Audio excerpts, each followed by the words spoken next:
Today's session is all about applying some elements of thinking around our language with regard to trauma-informed practice, but it's also setting the scene a little bit further for actually how we move beyond trauma-informed and what sort of happens next and how that journey can be for people.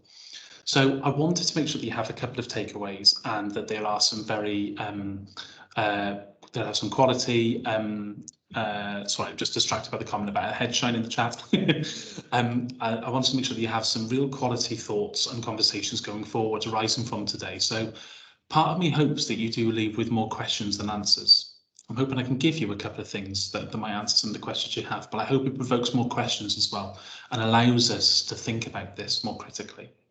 I won't bore you with my life story because you'll all be yawning within a couple of seconds, but the things you should know about me is that, yes, I work across areas of education and also mental health services and work across services with social care, housing, lots of different organisations on this particular area.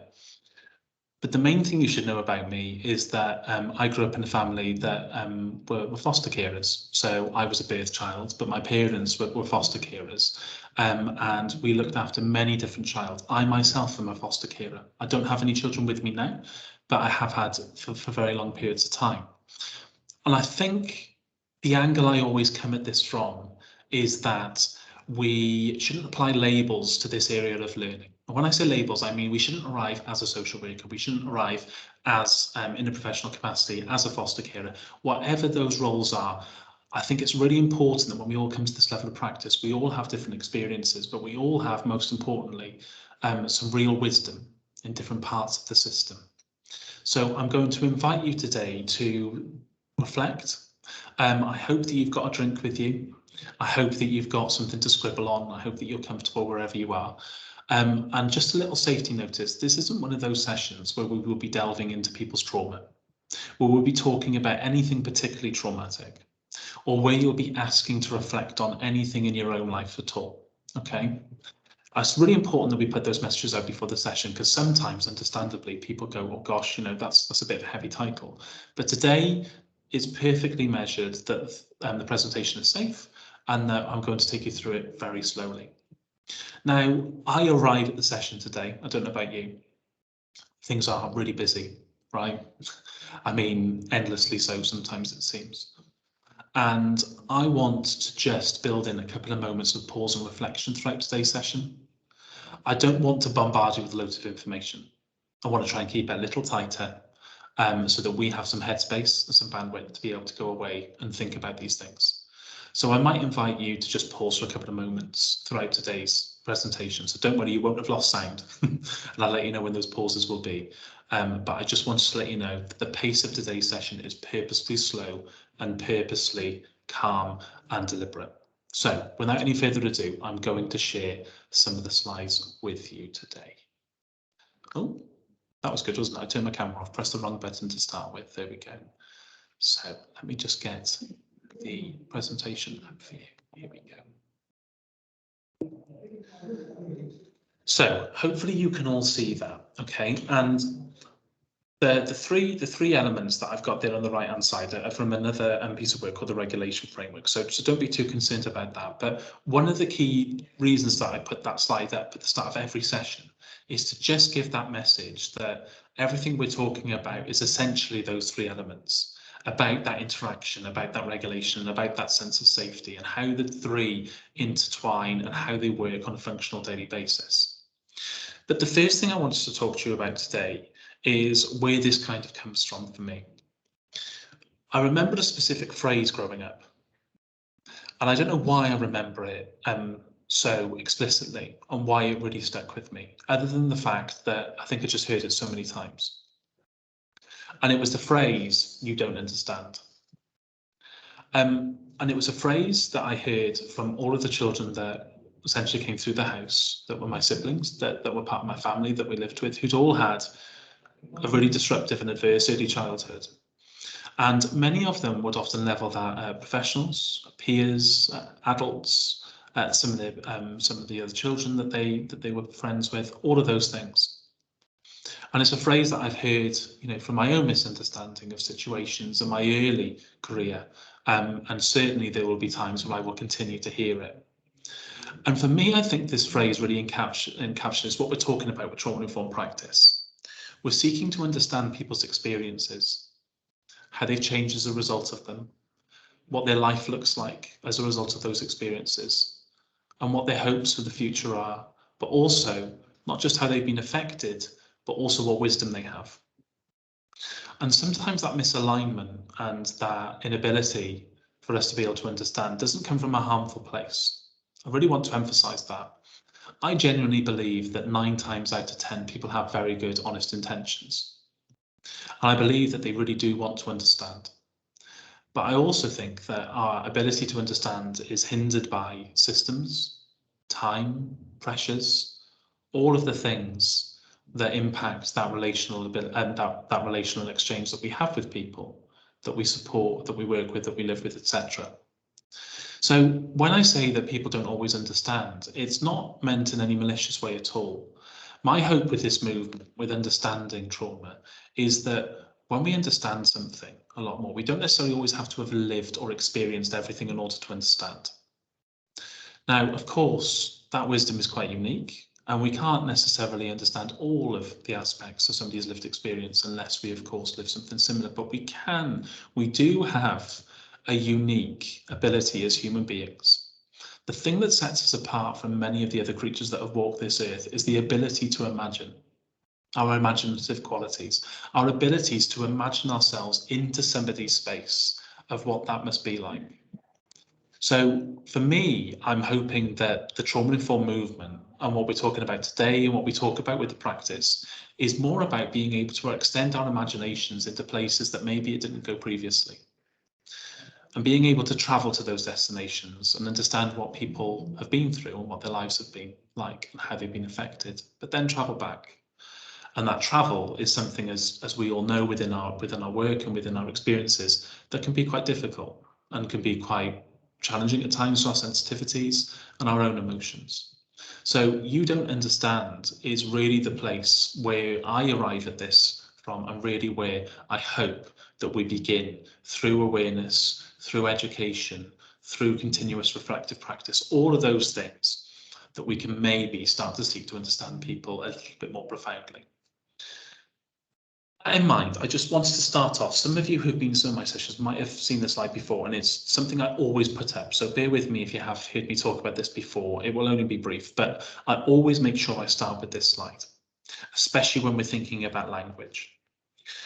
When I talk to people about language around trauma, the big thing that sometimes comes up is because we've done a lot of work around ACEs, because we've done a lot of work around adversity and childhood experiences, often people conflate the two. And we know, don't we, that there are links between trauma and adversity. Of course, we know that the more adverse things are, sometimes it's more likely that they become traumatic. We do know that. But for me, one of the things that separates the two is that adversity is more about what happens to us, and trauma is more about how it affects us. So you could have something happen to you that is quite significantly adverse, but you might not necessarily be traumatized. And you might have something which in your life is quite traumatic, but isn't necessarily deemed to be as adverse. So one thing, for instance, that people often misunderstand is that, actually not the lack of experience, the lack of relationships, the lack of function, the lack of peer and friendships and connection and all of those things, that isn't necessarily deemed to be an event or an adverse event in somebody's life, but it can be nonetheless very traumatic for people because there's an absence of experience. It's not that they've had a lot of traumatic experiences, it's that actually they've had a lack of experience, which in turn can be actually deemed as quite traumatic for them, and they may react in a similar way. Does that make sense? So for me, yes, there are links between the two, but we need to be very careful in how we separate them out. And of course, the people that decide whether something's traumatic for them or not is the person that it's happened to, right? And the thing that we have to appreciate here is that it's all down, for me, down to that perception interpretation of the event.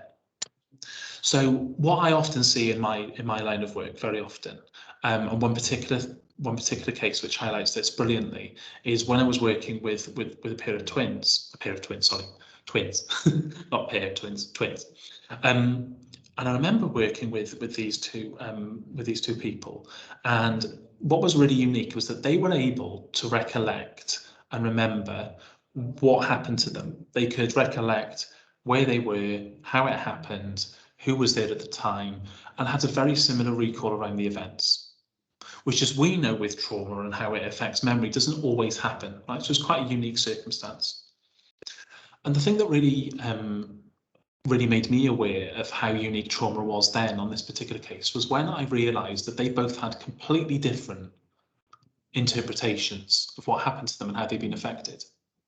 Both could recall the event similarly, but both blamed other parties, blamed other relationships, other people within those particular relationships, that unit. They also were affected in different ways. They were affected at different times in their lives. Different behaviours arose as a result of those things. And it really made me aware that, we could experience exactly the same thing at exactly the same time, but react in totally different ways.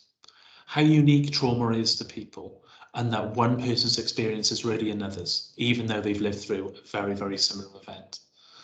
So it's important that we just understand that, for me, the word trauma is a very, very broad term, but it's a very individual experience. It can mean lots of different things, but it can also mean many different things to many different people. And the last thing, that mitigation that we talked about earlier, for me, trauma, the thing that really brings it home with regards to listening to people's stories very often is how I'm amazed by how things have been mitigated. We're going to talk a little bit about that today. We know about the power of relationships and all of those things that are often talked about with trauma-informed practice. We're aware of that. And I won't go on about that today. It will certainly be part of the discussion, but I know you're already aware of those, that significant relationships are mitigating factors for people. But often the mitigation also is important to think about in relation to how people process events. So it depends very much often with an event, who was there at the time, where it happened, why it happened, who was there to support you post and pre-event, all of those different things. And very often, one of the things that really strikes me about people's experiences is how often that can be made better or often worse by all of those things I just mentioned. I always use the example that when something happens to you in a place that was meant to be safe, by people that were meant to be safe, that is such a profound, profound impact and violation of trust and safety and all of those things. And a very different experience maybe to somebody who has had something happen to them at the hands of a stranger or in a place where they would maybe never be again. So there are differences, but both similarities in our experiences is what I'm trying to put across today. So what I wanted to talk to you about today was really about where we move from. So, we're aware now, right? So we've got people who are talking about trauma-informed practice quite regularly. And I think the word is something we need to break down in a moment. So I'm just going to talk to you about that. But to start with, many people will probably rightly be saying, well, is this just a reinvention of where we've been already? Is this a reinvention of person-centered practice?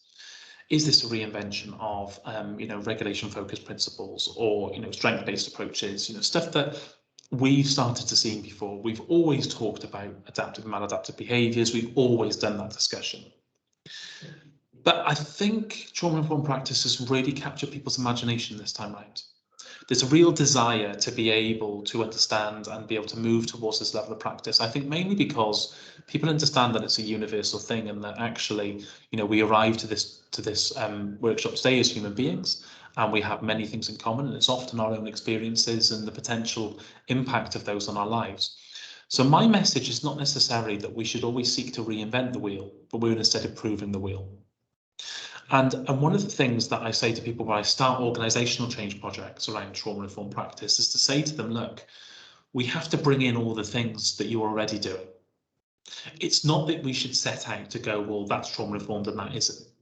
And actually, because it's under this banner, it only counts as trauma-informed if we do this qualification or this checklist, all of those things. Essentially, being trauma-informed is a set of principles, right?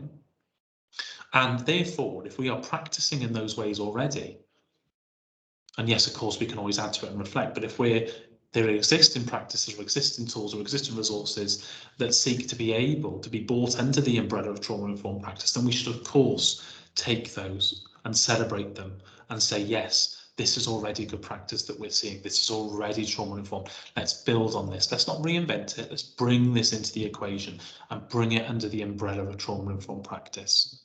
So it doesn't always need to be elements of reinvention. Sometimes it's about celebrating the stuff we're already doing and adding to it even further. So as I said, improve that sense of the wheel.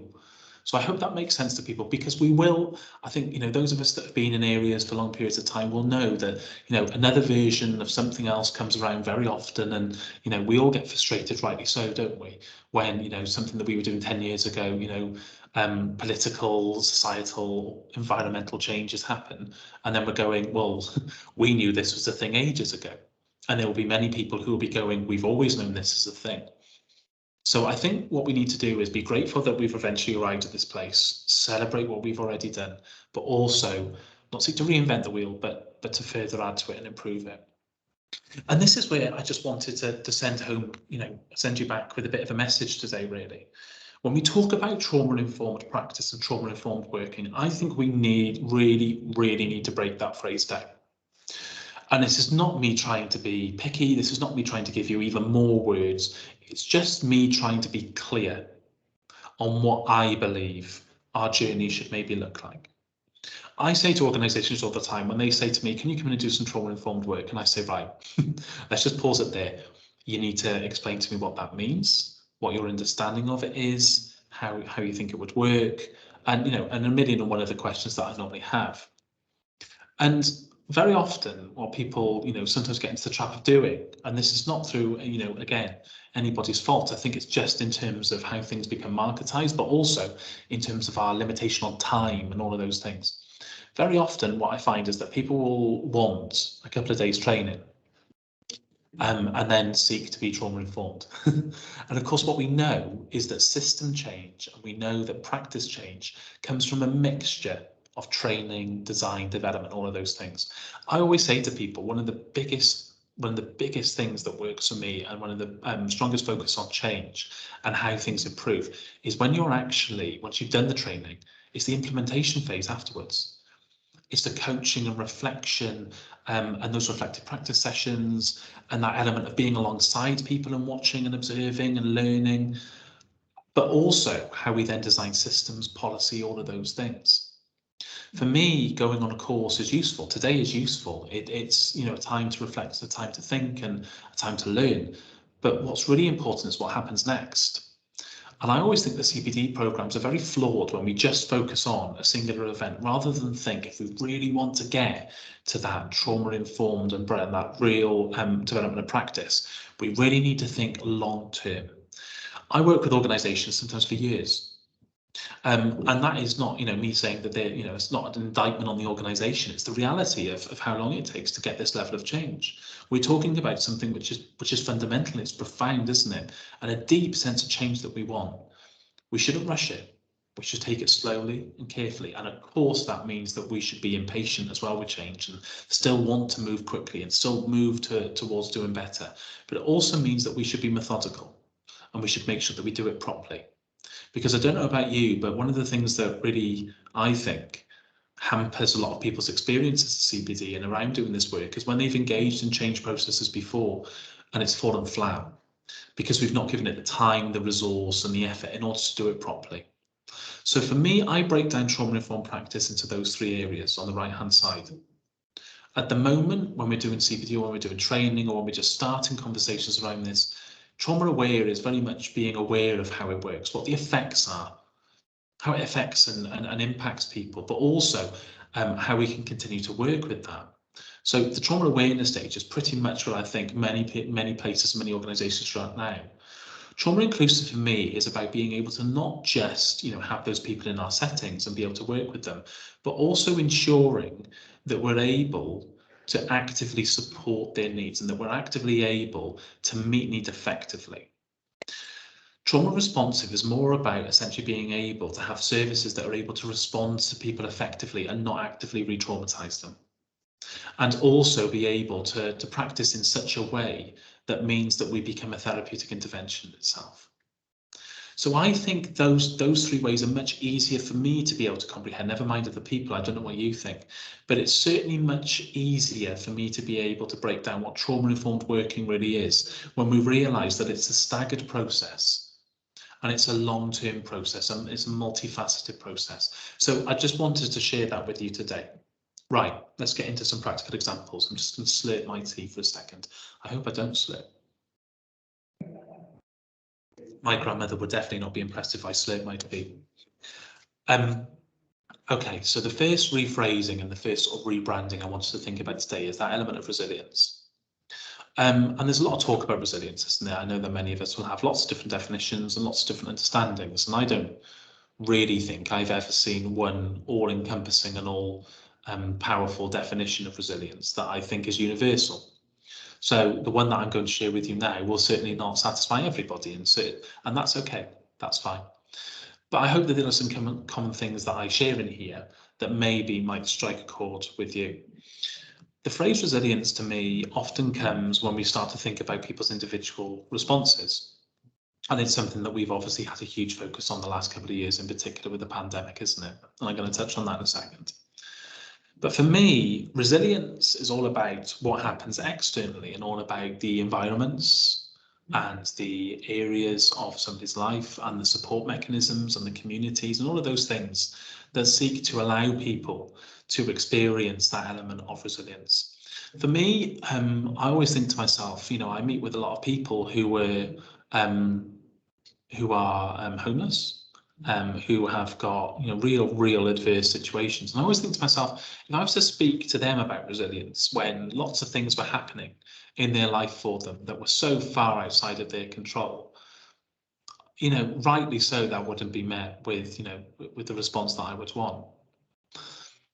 And then I also meet people for whom, you know, actually, you know, a little bit more of resilience in what they're experiencing would be very useful. But what I realise is that this is not necessarily just a reflection of the individual. Often it's those environmental factors that we need to discuss. But the reason I wanted to talk to you about this today is because of what we've been experiencing jointly across the last 18 months to the last 24 months. I've worked in mental health services throughout that time, and, you know, prior to the pandemic as well. And I can tell you that there are some things that will stay with me forever from the last 18 months in particular. My colleagues have really, in ICU in particular, and those in critical care units have really experienced something profound and life-changing and really tough, as have many of you, no doubt.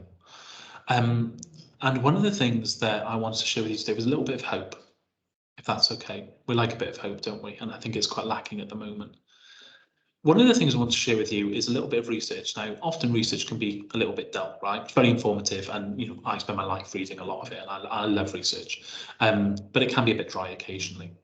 So my desire is not to read a paper to you, an analysis. My desire today is to tell you a little bit of a story that will, I hope, in turn make us a little bit more hopeful for how things can happen post-disaster, post-adversity, all of those things on the population level.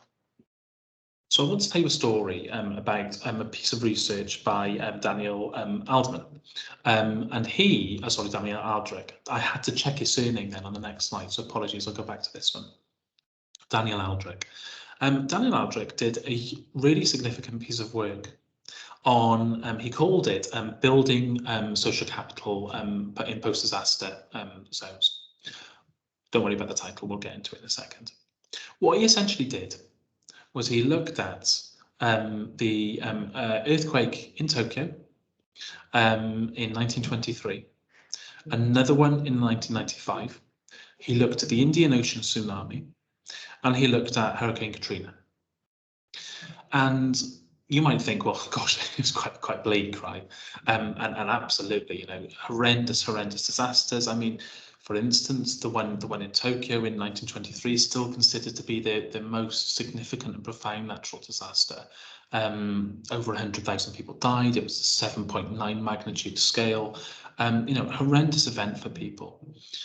But what he did was he looked at all of those events and he had one question. He wanted to understand how those communities and how the population recovered after those events. And he wanted to understand how they recovered quickly and what were the most important features in that recovery. And so he looked at government response. He looked at the difficulties in those disaster zones, and there was so many issues with getting resources into the areas. You can imagine when places have essentially collapsed, there's not infrastructure around. You would think that physical infrastructure is the biggest predictor of post-disaster recovery. But actually what he found was something completely different, which is why it's, to me, very hopeful and something I want to reflect on with you today. He went in presuming that it would be the physical infrastructure and how quickly governments got resources to people in order to help them. He thought that, the level of political response, political will, the economic picture of the country at the time, how much the extensive damage was there, he thought all of those things were important. And of course, they were factors. But what he found was quite stark. He actually said that the thing that he found across all of those different disasters and all of those different zones across the world was that actually the strongest predictor and the biggest feature of how quickly those communities recovered was what he called social capital. It was people, communities.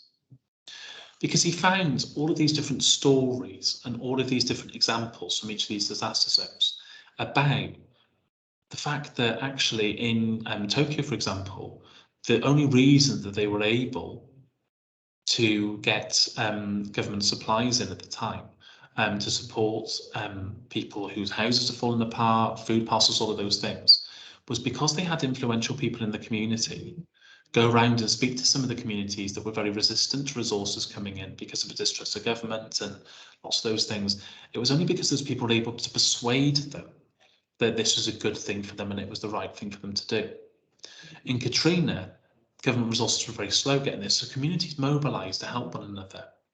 And there were stories after stories after stories of people in all of these different areas across the world coming together and understanding that essentially social capital relationships were actually the best predictor of how populations recover. And we know that that's true in individual cases, don't we? We know that strength of relationships are really, really important in how people grow from their own personal disasters, right? And how people bounce back from those things. We know that significant relationships are really important. But this is what I wanted to challenge with some language, because we're often told with trauma-informed movements that, it's one significant relationship can be life-changing, and it absolutely is. That's not what I'm going to dispute here today at all. But the thing that I'd like to further add to that, and the thing I'd like us to reflect on even more, is that actually building communities where people are able to grow within and building a network of safety and building multiple relationships and building hopeful futures for themselves within those communities is really, really important. Because the stories that came back from all of these studies, what they found, which was the most surprising, was that they expected loads of people to move away from these areas. And what they actually found was the complete opposite of that. They found that people wanted to stay because the sense of community and the sense of collective appreciation for what they'd gone through was so strong that it allowed people to stay and continue to foster those relationships. Now, for me, when we're thinking about trauma-informed movements, that significant relationship is important. But for me, I think we need to think more about how we build that network of safety within the communities too, and multiple relationships. I'm doing a big piece of work in education at the moment with some of the schools that I work with around, actually building, positive futures for people who are in residential schools. So, a student might be, 40, 50 miles up the road in a residential provision. And all of our provision, rightly so, is targeted at that student where they are in that school. But, the question comes, at what point do we start building their social capital within the communities that they're going to go back and live in? And it's all of those conversations that social workers are so good at having about how we think about, what their life looks like, about that route to independence and all of those things. So for me, this is the resilience discussion is a lot more than about one significant relationship. It's about how we build that network of safety in, and about how we build those multiple elements of relationships. So when those disasters do strike in our lives, when those things come in and disrupt and cause adverse effects, we have multiple relationships and that community cohesion to help us be able to cope. The other thing I wanted to pick up on today in terms of a reframe of language, and this is not going to include any research at this point, don't worry, but is about interventions. I believe fundamentally that we really need to rethink what our intervention metrics look like and how we think of interventions in relation to people with traumatic experiences. Bear with me here. I am the biggest supporter of mental health services. I am. My colleagues do an amazing job despite everything that is thrown at them. But I'm also the biggest critique of it, not in terms of the staff, but in terms of the system and the way it works. And I think most people working in health and in other areas will also appreciate that the way that our therapeutic model is meant to work, in that people arrive to us for very short periods of time and we're meant to give them a 6-week course of treatment and then be able to support them on with their lives, is fundamentally flawed in many different ways. It's not to say that those 6 weeks can't be useful and can't start the ball rolling for people, but it is to say that we need to think a little bit broader about what our sense of interventions are. And for me, it comes down to this. Often what puts many people off with the ability to engage in interventions when they've experienced traumatic events is because the intensity is so high and the volume is so small. We expect people to engage in relationships, sometimes with strangers who they've never met before, on a very short period of time, and ask them to tell us their vulnerabilities and all the things that they find difficult and work with us for a short period of time, but at a very high intensity very often. And I do it, I do it regularly with people who are in quite significant distress and all of those things. And of course, there are things that are useful. And of course, I enjoy working with those people. But I also understand that it's not what everybody needs. For me, when we truly understand traumatic experiences and trauma-informed working, this is where systems will need to change the most for me. Because what it needs to be about, in my opinion, is about being able to understand that people who have experienced something traumatic very soon after their experiences are often needs a lot of time and support because they're distressed and it's very painful and it can be very intense. Or similarly, they might be very avoidant of that and not ready to reflect. But what we know is that with time, space, distance, and all of those things, people then much later on in their life start to make sense of what's happened to them. I don't know about you, but I meet people who, 5, 10, 15, 20, even 30, 50 years later, it suddenly dawned on them when their pain has lessened and their ability to reflect has increased, when it suddenly dawned on them actually what's happened to them. And for me, often that's when they need the differing intensities and they need a large volume of intervention and they need those relationships and different types of interventions. For me, it's not always about 6-week courses of CBT or therapy, which again can be useful, but it isn't the entire picture.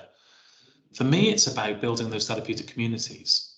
And it's about thinking about, actually what activities are therapeutic for people, what relationships, places that people can go. One of the big things that I'm a huge supporter of is that I see people quite often who are in very high states of distress and very intense periods of distress in mental health services who need places of safety. But what I also realise is that, they might, we have to ration that essentially, don't we, according to, referrals, crisis lists and all of those things.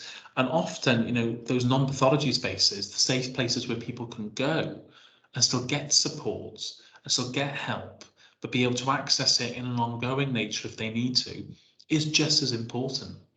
So for me, it's about how often do we need to think about the dosing of relationships, and dosing meaning, how often does somebody get that intervention? What does that intervention look like over a period of time? I know that there are children that I work with, for example, who will have a brilliant CAMHS practitioner assigned to them, but they don't have a relationship with them, and it takes them between 6 to 10 weeks to even build that relationship before they can even engage in any elements maybe of working and reflecting on their experiences and all of the things that would be deemed therapeutic by nature in the interventions. So we have to redefine what we mean by this, and that means that we have to think about how there are ongoing interventions, what we class as interventions, how we build therapeutic communities, all of those things, and how often the dosage is. So that's really what I mean by redefining the language around interventions. It's about changing the intensity and the frequency and all of those things. I hope that that makes sense, because in my experience, people need different things at different times in their lives. So the ongoing intervention narrative is really important for us to think about going forward. One more language reframe for you before I get into some more practical things that I want you to take away, and less discussion, and input from me, but just, some key messages for you. Self-regulation. On my first slide, I put the words "you don't understand," and that's, rightly so, as I explained, that's the phrase that I heard the most of growing up. But the other thing that I've heard the most of in my professional life, and I've seen written on reports, I've seen said out loud, and the thing I've heard the most is inability to self-regulate. And so there's lots of talk about self-regulation in relation to trauma-informed practice. And it's really, really welcome that we're starting to think about people's nervous systems and sensory inputs and environments and how we can calm and how we can keep people in a lower arousal state, all of those different things, really important. But I think sometimes we miss the mark on what we actually mean. When we talk about people being unable to self-regulate, what we need to understand is that very often the reason that people may struggle to self-regulate is because they actually have a lack of experience of co-regulation. Self-regulation doesn't exist without co-regulation, does it? So if people have an informed way to self-regulate, it's often because they've had access to relationships. They've had people to co-regulate alongside them throughout childhood and throughout adulthood. They've had the ability to return to safe places whilst they explore the world in terms of relationships, physically traveling, all of those things. So often people's informed models of self-regulation and how people seemingly cope are because they've had that element of co-regulation. And healthy models of self-regulation are built on that, right? So when we talk about people lacking the skills to self-regulate, what we actually mean is that they lack the experiences of co-regulation. And therefore, what we're looking at is a skill deficit. So it's a teaching opportunity for us. It's not just as simple as saying, well, they lack the ability to self-regulate. It's saying they lack the experiences of co-regulation.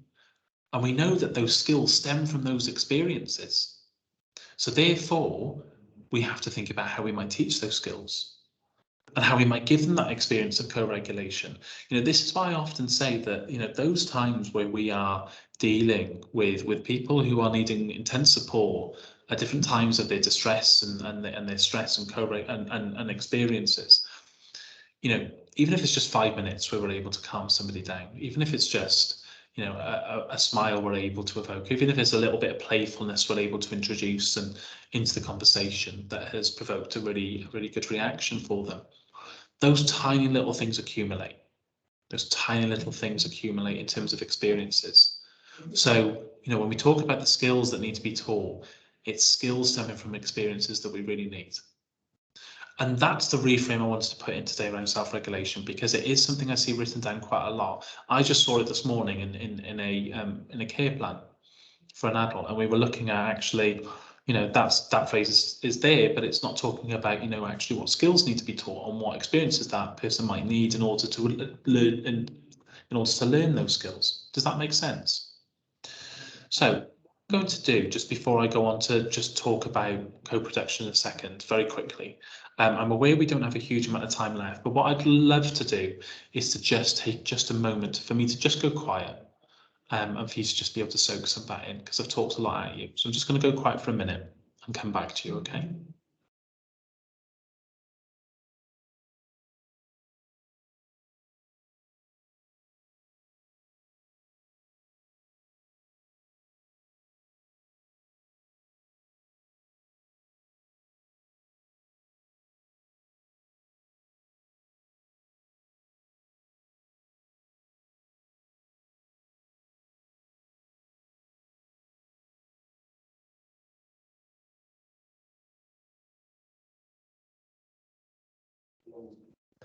Okay, I hope that was useful. I don't know about you, but sometimes I feel that when I'm on a webinar or there's so much information to take in, sometimes I just need a minute to breathe and go, okay, what's being said here, and just process things.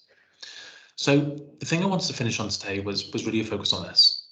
And as I said, we know that the last 2 years in particular have been particularly difficult, and we know the strain that's on systems, and in turn, the strain on us as individuals. But for me, the thing that comes with trauma-informed working is that we really, really need to look after people who look after people. It's that simple for me. That's where it stems from. And for me, there are a couple of things that we can take away tomorrow. So some of those trauma responsive principles for me are for adults, for professionals. It's really thinking about actually how we can just take a moment to increase people's bandwidth and people's ability to, engage in all of the different tasks they've got and to be able to think. I don't know about you, but we're so task driven at the moment, and it's not just now, but it has been previously. But I'm forever thinking about, right, what am I doing now? What am I doing here? What was that case meant to be about? And I need to read this. I don't have time sometimes to sit and reflect and think and actually actively think what my opinion is on something, or what I think about something, or how I conceptualize something, whatever that might be.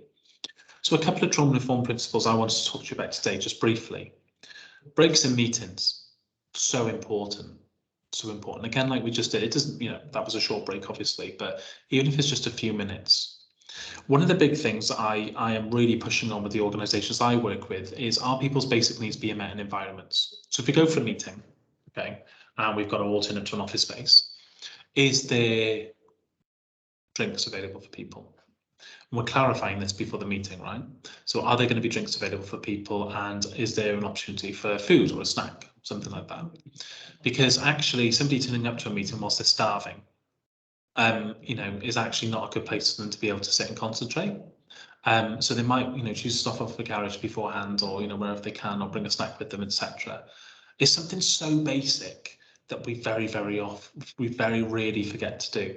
We think about basic needs of everybody else a lot of the time, but we'll soon sacrifice our lunch and all of those things. And this is not a lecture on self-care. This is actually a lecture on, actually understanding that, within ourselves, those responses to things that we might have experienced may be fueled by elements of feeling hungry or not being able to take a second to breathe.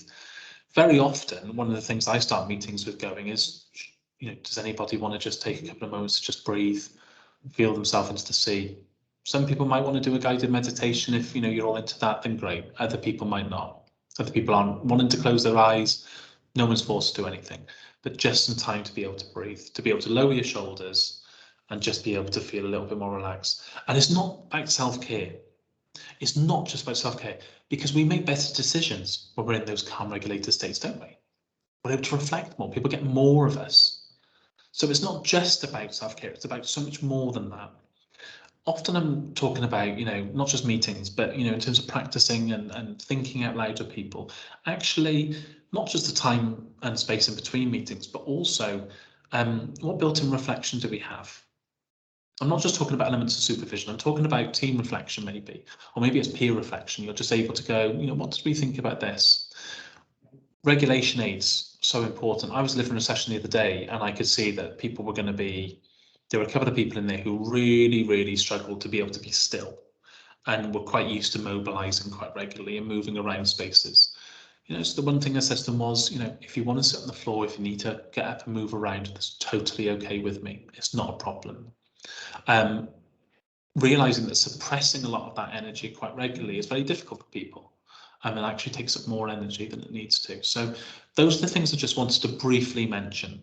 But for me, the big thing that I think we can do tomorrow, that doesn't cost a huge amount, and I was talking to colleagues in North Somerset about this the other day, was around what small environmental changes can we make tomorrow? What small environmental changes in our buildings? I'm not talking about, the paint on the walls, but is there a seat available for people when they come in? I know with soft furnishings at the moment it's difficult, and I know that there are things that we need to consider, but temperature is a big one. Temperature of rooms, huge one for a lot of children, a lot of young adults, a lot of adults with sensory needs. temperature is one of the #1 factors that comes into people's ability to self-regulate. So it could be temperature change. It could be, you know, how people are welcomed in. Do they have the ability to get a drink? It could be also, you know, the fact that, you know, we often ask people to come in and sit down in waiting rooms. Do they have anything to read? What's in there?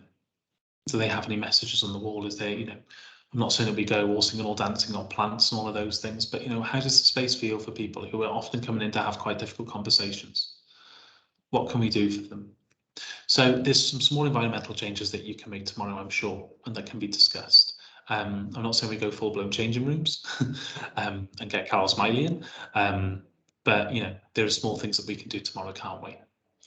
So, look, I've talked a lot at you, and I just wanted to share something quite exciting for you about where this can go in the long term, and then I'm going to make sure we've got a few minutes left for questions, okay? This is a school that I'm working with up in North Wales, and we've been working a lot around trauma informed principles and all of those things. And what we've done is we've identified and we've audited, okay, now audit is quite a formal word, but essentially what we've done is watched. We've audited the behaviours of some of the young people there with multiple different needs, and what we see quite regularly when they're outside. And often those behaviours, you know, are ways for them to engage in safety and find safety, you know, through climbing, through going underneath things, through running off, all of those elements. And one of the things that we did is we built this shelter. Now, the reason I'm not showing you at the real picture is because it's only just gone up, and we're in very early stages, and also it's very dirty, so it wouldn't look very good. This is the design, and we designed this ourselves. We designed this so that they were able to get on top of the roof and climb if they wanted to, that it was safe. We also recognised that they needed some element of feeling hidden. We also recognised that, you know, actually they often move towards the floor, that they needed to be underneath something. We realised that actually they often wanted to be able to face away from the building so that they felt that they had some time, some space, all of those things. Now, I'm not saying that you would have the money or the ability to go away and design this, but this is what we're talking about in the very long term about being trauma responsive. Okay, moving towards those times where we can start to design our provisions off the back of need, start to respond to them effectively, and start to reframe things. Okay, so that's just an example of where we can go, and I'll update you all on when it's all up and running and it's working well. 2 websites I want to share with you, something practical for you to take away. www.stayingsafe.net is around safety planning. It's something that you will see my face on there. Please don't be alarmed. I can only apologise. But it's around people who are experiencing suicidal thoughts or thoughts of self-harm, and it gives you the ability to look at a safety plan and how that could be used with somebody. It's a very useful website. And wellbeingandcoping.net, which isn't related to people who are in distress, but maybe people who just need to stay on top of their well-being, and some well-being activities and ideas on there for people. So I just thought that those would be 2 good resources to share with you because they're practical. Last thing from me. This is a message I give to everybody. Look, we talk a lot about the difficulties of trauma, and we do understand, of course, that it's really difficult for many people, and people have really gone through the mill and they need compassion, understanding all of those things. But we also see people who go on to lead really good lives, and we shouldn't forget those people. They're often the reason that we do it, aren't they? For me, I saw lots of young people who were failed growing up, and who didn't go on to get the outcomes that we wished or hoped for them, but some that did. And that gave me hope for the future, and also made me realise that with the right relationships, the right time, the right resource, the right abilities, and the right understanding and compassion, that people can go on to lead good lives despite what they've experienced, and we should never forget that. And I think it's an important reminder for me to give you today. Anyway, I've talked a lot at you. We're almost out of time, so I'm just going to stop talking, stop the screen share, and come back to you in the main room.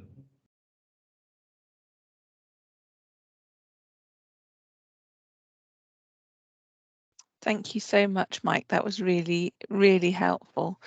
There are a couple of questions that are coming up in the chat. A couple around things like, please, can they have a copy of your presentation? So I don't know whether that's allowed. Is that okay for me to share that afterwards? Of course.